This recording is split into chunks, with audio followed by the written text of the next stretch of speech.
Nĩ thikũ igĩrĩ rĩu kuma rĩrĩa thirikari yambĩrĩirie kũmomora nyũmba cia aikari a Makongeni, na kũrĩa aikari aya maugĩte matirĩ na gwa gũthiĩ kuona thirikari ndĩrĩ ĩramarĩha mbeca iria yamerĩire cia kũmateithia kwambĩrĩria maisha merũ. Wametuambia watatubomolea nyumba tarehe 5. Sasa jana wakakuja wakaanza kubomoa nyumba, tujajitayarisha, tumelala nje na baridi na watoto.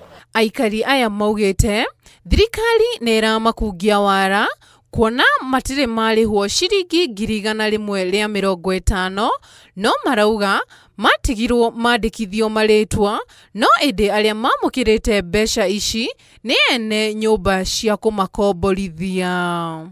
Wanaandika majina la watu, kumbe walikuwa wanatudanganya, wanaandika tu majina ya wenye wanajiita landlords. Na sisi wenye tumekaa hapa hatu kuandikwa majina, kumbe wanatudanganya, hawajatupatia pesa, wanabomoa nyumba zetu, hatuna mali penye tunaweza kuenda. Aikari aya rĩu nĩ mahũmũkĩte thutha wa mũcirithania Charles Mbogo kũrũgamia ũmomori ũyũ nginya rĩrĩa cira ũcio ũgathikĩrĩrio tarĩki 4 mweri ũkĩte. Sio vizuri, hatuwezi kusema ati ni vizuri ati amesifanya vizuri. Sisi hapa tulikuwa tunajipanga kutoka. Wakati wanaanza kubomoa, watu wakaanza kutoka.